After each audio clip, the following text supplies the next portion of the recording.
जब आप देवबंद में गए हुए थे तो वहाँ अफ़गानिस्तान के विदेश मंत्री आए हुए थे, आप उनके स्वागत समारोह में पहुँचे थे। लेकिन जब यहाँ आप आते हैं, आपके आने से पहले शायद आपके ससुराल वाले भी यहाँ पर आ चुके थे, लेकिन उन्होंने आपके खिलाफ तहरीर दी थी। ऐसी क्या वजह थी, ऐसी कौन सी बात थी जो आपसे इतना नाखुश थे कि उन्हें ये एहसास होने लगा कि जो भी हुआ है वो आपकी वजह से हुआ है?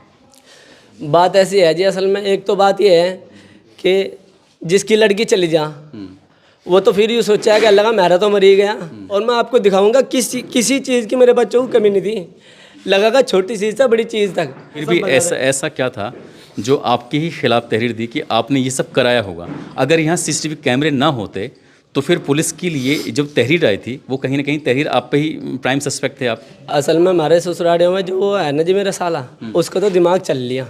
उसे रिश्तों की कदर करनी पता।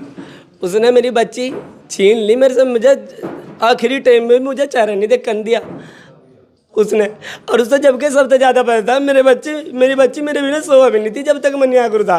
मैं मुफ्ती साहब की बीवी और उनकी 2 बेटियों का जो कत्ल हुआ है, कत्ल में जो आरोपी है बड़ा लड़का जिसकी उम्र लगभग 16 साल के आसपास है, उस लड़के की अम्मी हमारे साथ हैं। तो क्या आपका बेटा ऐसा कर सकता है कि नहीं कर सकता? ना हमारा क्या लगा, जो ना सा काम करो होगा हमारा कुछ नहीं लगता।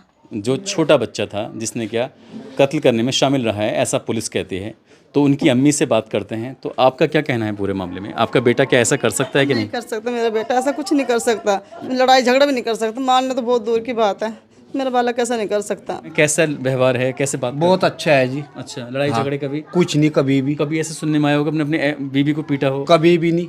अच्छा, आज तक का तू तो मैं नहीं है जी। इतना प्यार है जिनमें तो दोनों में बहुत ज़्यादा है। मौलवी साहब की बीवी का कत्ल, उनकी 2 बेटियों का कत्ल हो जाता है। उसके बाद हम गांव आते हैं। गांव आने के बाद पुलिस से बातचीत करते हैं जो इसके मामले की जांच पड़ताल कर रहे थे। गांव के लोग, पुलिस और मौलाना साहब ये कहते हैं कि हम जांच से पूरी तरह से संतुष्ट हैं जो भी हुआ है, लेकिन बच्चों के माता और पिता से या परिवार के लोगों से बातचीत करते हैं तो वो कहते हैं कि हम अपने बच्चों के लिए जहाँ भी ऊपर तक जाने की बात होगी वहाँ तक जाएंगे, उनकी पैरवी करेंगे।